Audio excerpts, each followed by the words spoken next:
It's now time for the Mike Wagner Show, powered by Sonic Web Studios. Visit online at sonicwebstudios.com for all your needs. The Mike Wagner Show can be heard on Spreaker, Spotify, iHeartRadio, YouTube, iTunes, Anchor FM, Radio Public, and the MikeWagnerShow.com. Mike brings you great guests and interesting people from all across the globe. So sit back, relax, and enjoy another great episode of the Mike Wagner Show.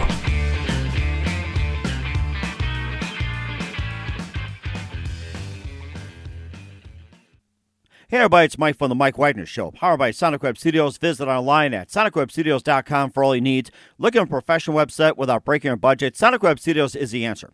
Sonic Web Studios offers fast, affordable custom web designs that blow the competition away.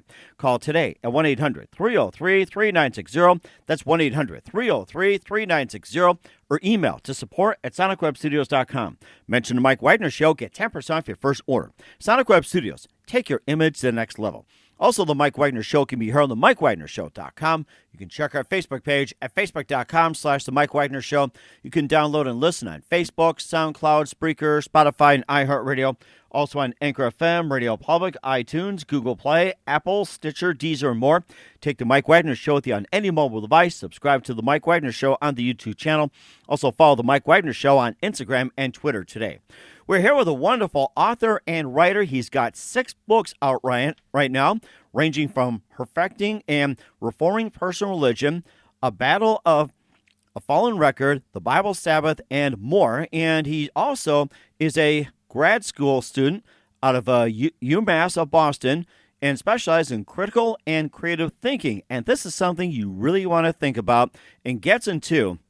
Man of the Bible, also studied U.S. Constitution, and this guy's just amazing to talk to. So live, ladies and gentlemen, from beautiful Boston, Massachusetts, ladies and gentlemen, the very talented and wonderful author and very creative, Linwood Jackson Jr. Linwood, good morning, good afternoon, good evening. Thanks for joining us today. Definitely. Good afternoon. Thank you. And you're an author of, quite a number of books, and you've got some out right now on Amazon as well. It's Perfecting and Reforming Personal Religion, Heaven's Genuine and Counterfeit Ministry, and you also have A Fallen Record, A Fallen Record, Christian Transgression, Battle of Hosts, The Controversy of the Sixth Seal. These are on Amazon, by the way, and also you have an upcoming as well, too, which the most recent, the Bible Sabbath, and you study U.S. Constitution, and you also are going to grad school in creative and critical thinking. And before we get into all that, tell us how exactly you got started. I definitely got started with my own self, just trying to understand how do I navigate me in this world. I graduated college and just definitely wasn't prepared, not for life, but for myself, engaging with life. And so, I just sat down one day and going through definitely a lot, wondering what was going on with me. I really didn't have I didn't really trust the guidance around me, so wasn't really raised religiously, but, still have that kind of background inside of you. I just picked up the Bible and just started studying it. At that time, I also was sick, and the diet that I learned from the Bible, I applied that to my physical body. My mental self also got stronger. And so just the application of those words to my life kind of got me on this journey that I'm in right now, which is the journey of becoming innovative within yourself to benefit other minds that are outside of you. Also explain the whole concept of critical and creative thinking as part of your studies for grad school. Yeah, definitely. That is a program that is surprisingly fitting to what I'm doing. The aspect of critical and creative thought, approaching your life in a way that is deeper than I guess you would think, the aspect of your being and the aspect of living a kind of creative and innovative life. That takes a lot of time, that takes a lot of effort, but the entire point is to get you to be the best person that you can be, as beneficial to someone who does not even know who they are at that time, and that they have the potential to be the best person that they can be. Mm-hmm. So critical and creative thought, it's a beautiful philosophy of understanding who you are as a human being and perfecting that being, which actually ties into my overall, study of the Bible's philosophy, which is mental and spiritual health. And once you have that mental and spiritual health locked in and daily exercising it, you can definitely be your best being and give that best being to this entire world for a tribe or a slate of folks who you may not even know need who you are specifically created to be. And that's the most beautiful thing, I think. And give us some examples of critical and creative thinking. Well, one of the an example is just looking at something that you're doing or looking at something that you're thinking about, whether it's politics or whether it's religion, and sort of losing consciousness about what you're looking at and what you're thinking about, detaching yourself from it in a way that the traditional upbringing that you may have or the kind of self-cultivated spirit you've taken on from the traditional outlook of politics or religion, detaching yourself from that to actually critically think about what you're looking at so that you can creatively manifest an original point of view from what you're looking at to live in a sort of way that is according to your own perspective and not a perspective that has been traditionally forced on you or that you have somehow, delusionally self-cultivated to believe that this is correct and everything else is wrong.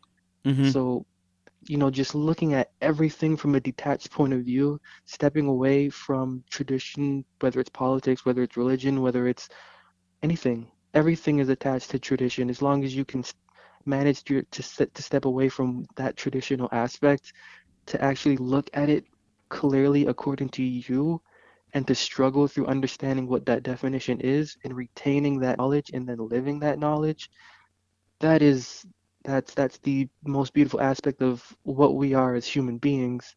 And I try to get that out. And when I read or when I speak, anybody that's listening or a gathering, just to step away from traditional aspects to get true knowledge for a good, true opinion for belief to live by. And he also talked about having it tied to the Bible as well, too. Give us some examples of critical and creative thinking from the Bible, like, say, take some passages from Genesis, Exodus, or say even Corinthians or Micah or even Revelation, the book of Acts, and maybe you can just, share some examples on how creative and critical thinking can apply to the Bible, especially in certain passages. Of course, and that is an excellent question because even one of my books, A Battle of Hosts, the controversy of the sixth seal, the book of the Revelation, the words that are there, they're traditionally broken down from a Christian point of view, and so the words are broken down to be literal. And so when the Christian teachings are teaching the book of the Revelation, their their foundation is from a point of view or from a paradigm that a literal event is going to happen where somebody is literally going to come down from the sky and cast down literal fire on people to literally burn them up who do not literally believe on the person that is coming down from the sky. And that when this happens, the good people are literally going to be taken back up to where this character came from to literally live forever where he came from. And That so this, Go ahead. I'm sorry. yeah. And so the words of the Revelation, when they're being interpreted by the Christian religion, which is basically a Western religion, the Bible in and of itself is not a Western religion or a Western book. The Bible is written by an Eastern mind. So when you're analyzing the language that's in the Bible, it shouldn't be analyzed according to a Western perspective, but according to an Eastern perspective. And that takes a lot of time and effort and translating of words from English into Hebrew or English into Greek, and then from Greek right back into English or from the Hebrew right back into English.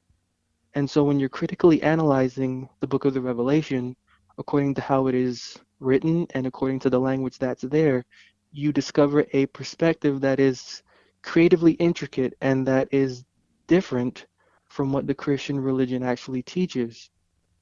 You actually understand that there is no such event that will ever happen of somebody literally coming down from the sky and literally casting down fire. And this isn't what the book of the Revelation teaches.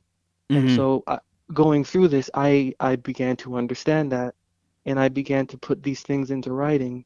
And that is A Battle of Hosts, the controversy of the sixth seal, which the Bible actually teaches us through the history of Nebuchadnezzar and Pharaoh, as is recorded in the book of Jeremiah.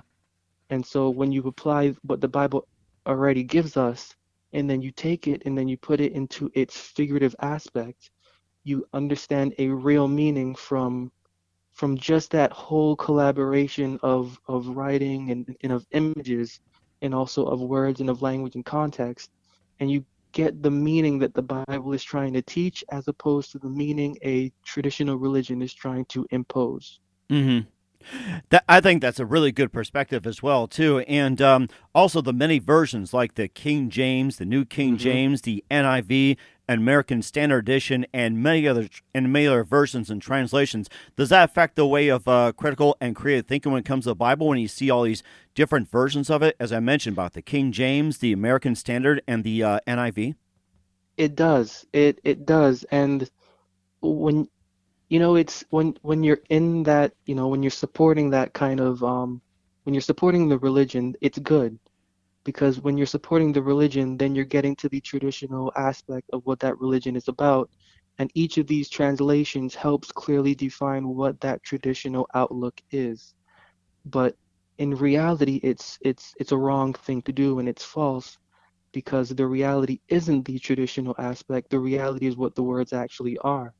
And so the closest thing that we actually have to I would say at this point, to what the original apostles used is the King James Version. There's a new King James Version, just as you said. There's an international, there's an American, there's a this, there's a that. But the closest thing that we have is the King James Version, and it's the best one because there are more errors, more grammatical, and there's just more literary errors in that book. And the reason being is that when the authors constructed the book, their translation from the Syrian into English, it was very imperfect.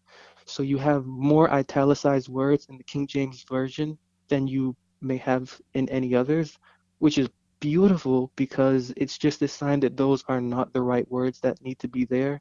And so then you have to go back and do research into the original language that it came from so that you can get the actual language that those italicized words mean, and that is perfect. But when you go through the different versions, they're trying to perfect the errors of the King James Version, and by doing so, they're actually ruining the vision that the Bible actually has by trying to put the Christian imprint on what the Bible should actually say, when the Christian imprint is not the Bible's imprint. Mm. And yeah, so it ruins it, it's like a painting that has water running down it. Each interpretation of the Bible is just more water running down a painting. Oh wow, that's interesting. And you say the Syrian version of it or the writing was the original? Did you say? I just want to clarify. Well, the original writers of the Bible were Syrians. Syrians. They were, Okay, yeah, I was trying to get that right. That's all. yeah. The original writers, they were Syrians, and the language is an Eastern language, along with the philosophy is an Eastern philosophy. And it's just real messed up when you read the Bible from a Western point of view, which is what the Christian religion has formed itself as, a Western religion from an Eastern point of view. And that just damages the words and the perspective and the vision and the context of the entire Bible. Hmm. And of course, we're talking about the subject of the churches as well too. And how do you feel about the state of churches today? Well, depends on the language, if you're going to get what you pay for. Uh And huh. so when ministers are going through these seminaries, they're getting what they pay for. And the way that the Bible is translated through these seminaries and that it's taught in a sort of way of biblical in a biblical fashion, hermeneutics, which is a way of interpreting the Bible as you would interpret a history book. Hmm. And so you kind of lose the natural aspect of the words when you're interpreting it in that sort of fashion, when the Bible already, in the book of Isaiah 28 tells you how to interpret it. And so when you're going into these churches, you're getting interpretations of a false spiritual landscape. And so the state of the church is the state of the foundation of the religious tradition. And, there's too many people, whether they're sitting there or they're listening. I've spoken even to pastors that do not believe what they're preaching to people. Yeah, Very, and very interesting. yeah, that's the state of the churches. And Wow. That and Go ahead. it's Keep gotten going. it's gotten to that point right now where it's like the people don't believe what they're hearing, but they're still sitting there and they're waiting for what they know they should be hearing. The pastors are there speaking, and they're not fully believing what they're speaking to give the people what they need. And so the people keep coming back and giving their money because they're waiting to hear something. The pastor, because this is also what they're trained to do. They Mm-hmm. weren't trained in the Bible, they were trained in the traditional religious philosophy, which is in and of itself empty. And Mm-hmm. so the people are empty, the pastors are empty. You go there, you are empty, and I'm speaking to way too many people that are telling me I feel wrong when I'm sitting in church, Uh-huh. and too many pastors there that do not fully believe what they're teaching. So, the state of churches is the state of the philosophy of the religious tradition, which is a state of absolutely nothingness because the words are not being given from a right perspective. Mm-hmm. And of course, we'll talk about one of the books as well, too. I'll fall on record, Christian Transgression, in just a minute, Yep. since we're tying this in. But first, listen to The Mike Wagner Show at themikewagnershow.com, powered by Sonic Web Studios. Visit online at sonicwebstudios.com for all your needs. Look at a professional website without breaking your budget. Sonic Web Studios is the answer. Sonic Web is affordable custom web designs that blow the competition away. Call today at 1-800-303-3960. That's 1-800-303-3960. Or email to support@sonicwebstudios.com. Mention the Mike Wagner Show, get 10% off your first order. Sonic Web Studios, take your image to the next level. Also, the Mike Wagner Show can be heard on themikewagnershow.com. You can check our Facebook page at facebook.com/The Mike Wagner Show. You can download and listen on Folks, SoundCloud, Spreaker, Spotify, and iHeartRadio. Also on Anchor FM, Radio Public, iTunes, Google Play, Apple, and more. Take the Mike Wagner Show with you on any mobile device. Subscribe to the Mike Wagner Show on the YouTube channel. Also follow the Mike Wagner Show on Instagram and Twitter today. We're here with author Linwood Jackson Jr. He's a University of Mass Boston grad school student right now, critical and creative thinking. He's also specializing in mental and spiritual health, especially in politics, religion, and the Bible. We'll talk about the Constitution in just a minute. He's also got some books out called A Battle of Hosts, The Controversy of the Sixth Seal, the Bible Sabbath, which is most recent. But first, we're going to talk about his one of his other works. We got into about the current state of the church, which is a fallen record, the Christian transgression. So you can just tell us a little bit about that book that's currently on Amazon right now. Definitely, that book came about, as I'm going through and doing a lot of my studying. I'm realizing that the Christian religion isn't actually fulfilling the mission of the Bible. And so that kind of, led me to, want to go back and understand why or what happened. And so that book is basically a history book. It's a history book tracing why the ancient Christian ministers, which came from the Jewish religion, why these Jewish ministers ended up forming their own religion, separate from the first apostles, why they formed this religion and why they called this religion a Christian religion. And that book just traces what they did wrong all the way down to Constantine, who actually coined the term Christianity and defined its doctrines, which doctrines are still held today and are still built upon. Mm-hmm. And of course, it's also read through the eyes of John, Peter, and Paul, going back to 50 AD. I mean, you did a lot of research on that. And from your perspective, what were John, Peter, and Paul doing or telling at that time? At that time, 50 AD was the, and I'm being generous. I'm being generous because I'm putting a little bit more faith in the people, but at that time in 50 AD was the dawning of the Christian religion. And at that time, Paul, Peter, John, James, they were all giving advice to these Jewish ministers as to the fact that what they were teaching was causing a separation in doctrine and also in ties, and was also publicly confusing because at this time these Jewish ministers were starting to incorporate the pagan Roman religion into their religion. And Uh-huh. so they were talking about their Jesus in a different way than the apostles were talking about the doctrine that they were talking about. Mm-hmm. And and it was basically an edge of popularity, but also an edge of, doctrinal delusion, everything combined with the times. They were advising, for example, John wrote in his first book, John chapter 2, that this a certain group went out from them, and a certain group didn't continue with what they were teaching, and they, you know, this happened so that we could know that they were not a part of us, but they were a part of. About some of the people coming empty and everything else. You had 7 churches, but only 2 God was pleased with. So maybe from your perspective, put on your critical and creative thinking, you have the Church of Philadelphia, the Church of Smyrna, Mhm. Ephesus, and Pergamos, and also Sardis, Thyatira, and also Laodiceans. And maybe you can just tell us about those churches. Yeah, most definitely. The revelation, because it's really not, the revelation is a vision, the revelation is a dream. And a dream isn't really that literal until you wake up. Mm-hmm. So, for example, the Church of Ephesus. Ephesus is called Ephesus because in that age, which is the age you just mentioned, from 31 AD all the way down to, I would say, 120 AD.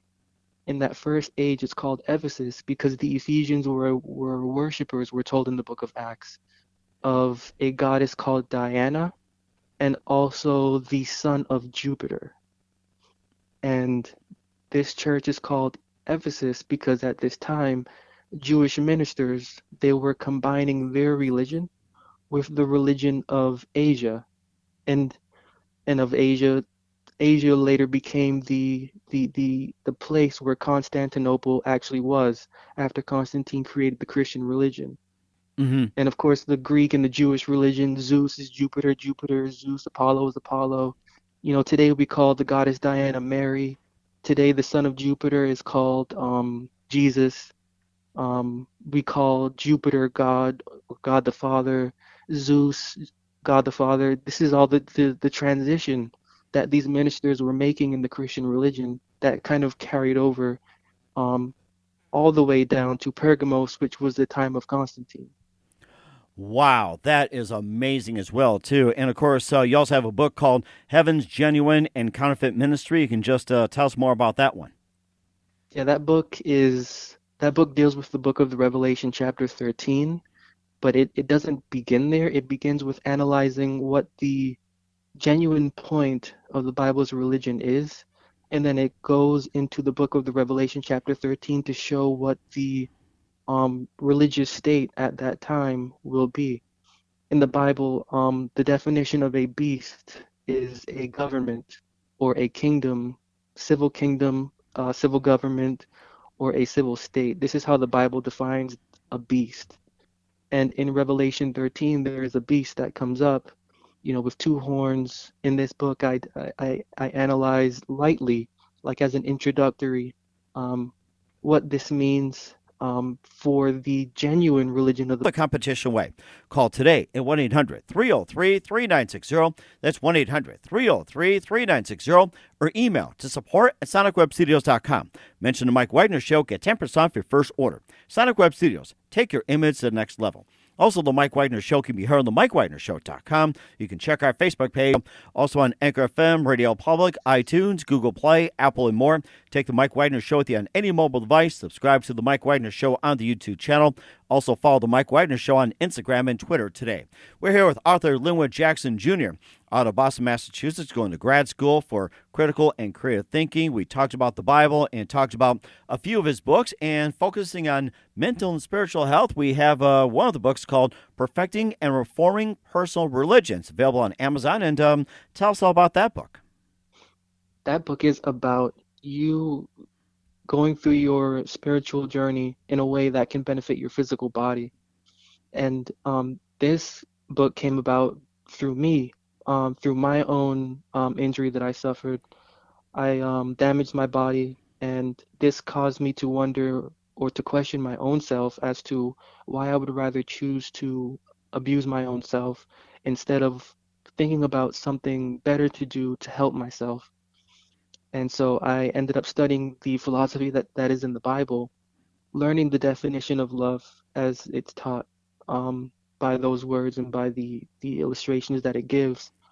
And that was my first book. That first book is basically um, steps or counsels on how to regulate your mental and spiritual diet for you to physically regain enough strength to use the industry that is in you for benefiting another person Hmm. or for benefiting other persons. So, learning so much about the Bible's philosophy, you find out that you can either go the traditional religious route or you can either go the personal religious route. And the Bible really talks about the personal religious route and advises to stay away from the traditional religious route. Mm. That, The the, go the ahead. actual the actual aspect of resurrection that the Bible talks about, resurrection or regeneration, we're born into, our mind is born into a religious tradition, but we're supposed to, as we go along and as our confidence strengthens, we're supposed to die to our religious tradition mentally and spiritually and to resurrect from that religious tradition to a more liberated and into a more free personal religion where we're not dictated by the policies or by the handwritten religious laws, deeds, acts, doctrines, or baptisms that is regulated into a more active and into a more personally knowledgeable system, which is inward. It's just like our blood circulating. Nothing tells our blood to circulate, and yet it still does. It's like our stomach right now is producing bile, and we're not controlling it. And this is the way that our personal religion should be. It shouldn't be dictated on knowledge that is philosophical or theological. It should be dictated by the experience we have with those words so that it flows just like a river and or so that it circulates just like blood. Naturally, unconscious is just a love that is just pure and flowing. Hmm. And that's a fantastic book, too. We'll check that out. Also, a couple other books, A Prayer for Change and The Bible Sabbath, which is your latest as well, too, on Amazon. Tell us about those two books. A prayer for change is it actually goes along with a Bible Sabbath. So often we really want, at least when I've spoken to different people, change in their behavior and change in how they think and change in how they operate, change in how they spend their money, change in how they find the person that they're supposed to spend the rest of their life with. And all of this really begins inwardly. And so that inward change, a very great piece of that inward change comes through the Sabbath of the Bible, which is the seventh day. Um, there is a special specific blessing held to the seventh day that is called rest. And to us, rest we would say is inactivity or dormancy or nothingness. But in the Bible, in Hebrew, the word rest translates to mental activity for spiritual and mental rejuvenation. And so the Bible Sabbath is really a mentally active period of time where you're going through the words of the Bible to retain a better understanding of them to apply to your mind so that you can carry it with you when you go throughout the days of the week to grow mentally and spiritually and inwardly. And that is a great piece of change if we're looking for it, to take the lessons that are in those words and then to actually reapply them, which is very difficult to do, but once you do them, you gain a knowledge and belief to live by for continual regeneration mentally and inwardly. Hmm. That is amazing as well, too. You can find those books on Amazon and something to apply to life as well, too. And not just Bible, you also studied the U.S. Constitution for quite some time. And tell us how you got started in studying U.S. constitutional law and what got you interested. Yeah, that is, tell you, the Constitution is a beautiful document. I was actually studying the Bible and I ended up writing a book on how the Bible defines the type of government that is respectable. And as I was going through like from the beginning of the Bible until the end, there are specific examples and specific definitions given on how a correct government should be operating. Mm. And so as I was going through it, I began to just, I don't know, something just clicked inside of me and I picked up, I began to research, and my research led me to a textbook from Harvard Law School, Religion in the Constitution. And so I got that textbook. I read all 900 pages, and the connection between the First Amendment and the philosophy of a correct state, that got me interested, not necessarily in the Constitution itself, but just in the aspect of the Constitution being a shield for freedom of thought, freedom of conscience, and most importantly, the aspect of no encroachment of the government on religion, no unnecessary encroachment of the government on religion, and no unnecessary encroachment of religion on the government. And Hmm. so that whole subject is a beautiful subject. I've written a book on that subject that I'm actually currently now editing for publishing, and it's just a more than fascinating document, the Constitution. And so when do we expect the new book coming out about the Constitution? Ah, editing is such a process, but I'm hoping. I Yeah. know what you mean. I have people who are writers and authors. I'm a writer myself. My wife's a writer, and I know how this editing goes. Believe me, we're not It's pressuring you to so, saying when it's going to come out. It's like just when do we expect it? So take your time. Take yeah. your time. It, it's so brutal.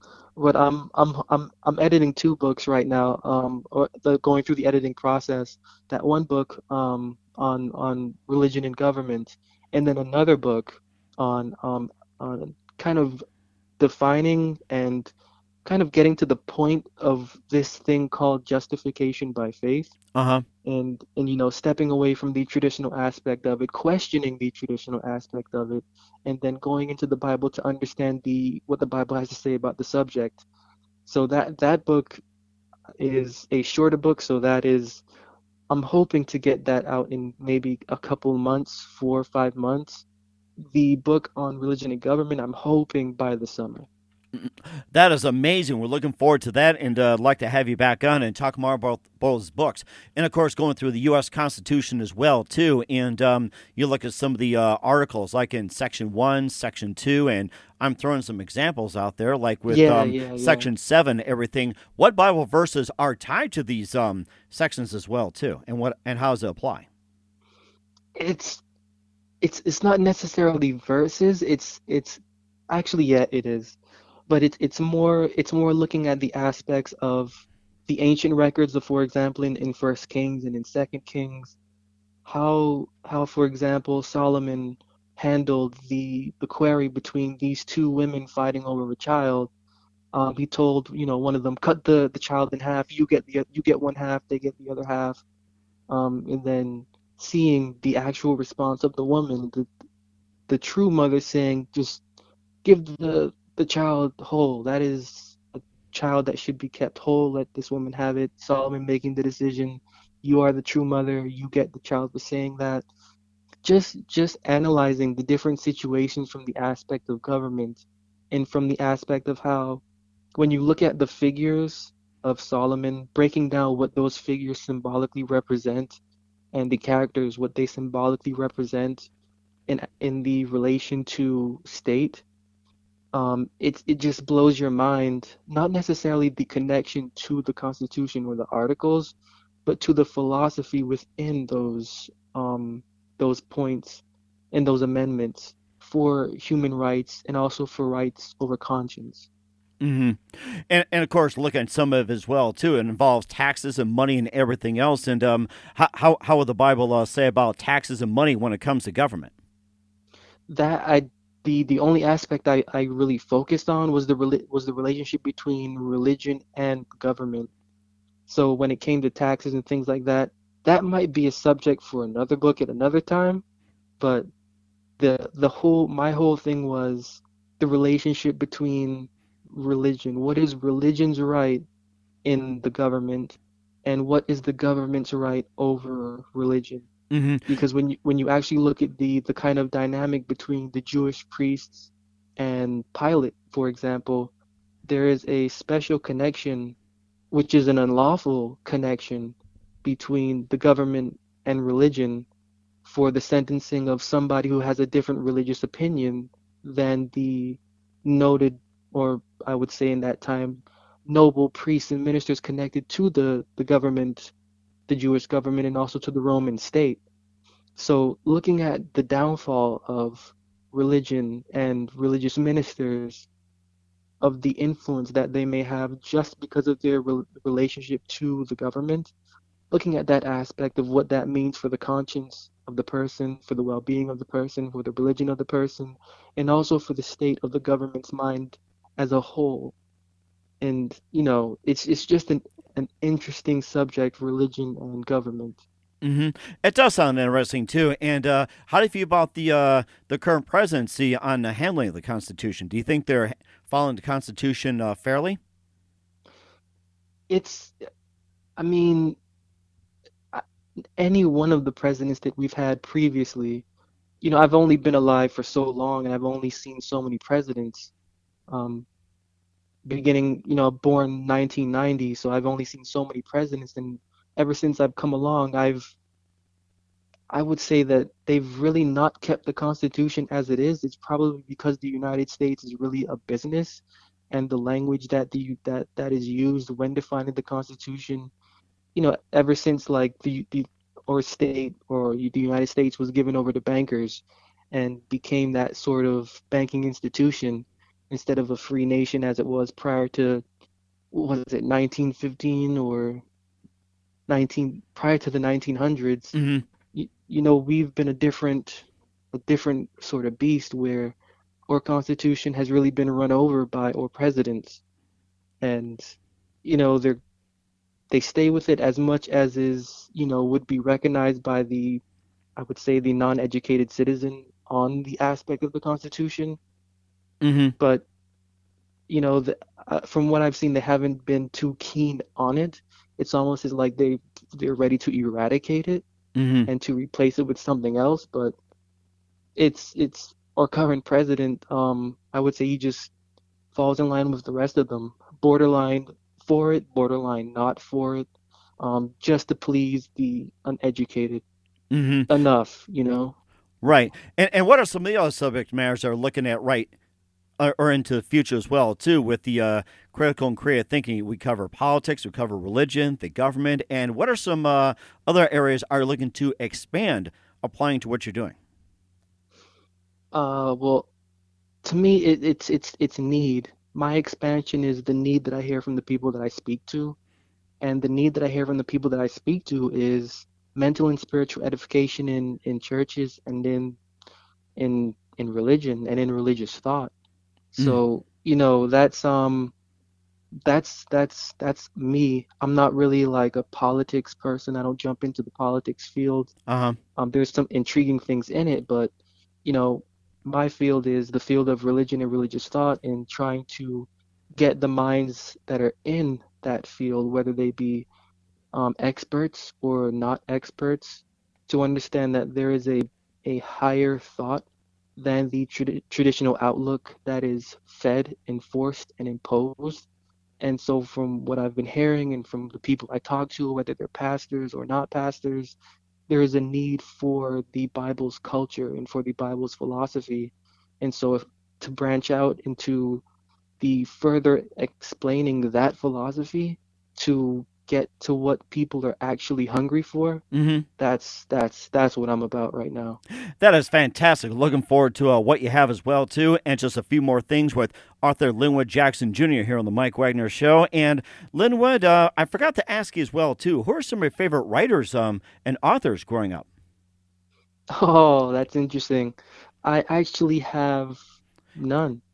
Oh, really? Um, Okay. yeah, I never was really drawn to any, and I'm sort of glad because I have my own fragrance because of that. Mm-hmm. I didn't have any because it just wasn't me. Mm-hmm. But, when it comes to writers or anything like that, there's a book, History and Decline of the Fall of the Roman Empire by Edward Gibbon. He's a good author. Um, I like Rousseau. I reading a book, The Structure of the Scientific Revolutions by Thomas Kuhn. Like it's not necessarily the writer, it's the content that I'm more about when I go through anything literary.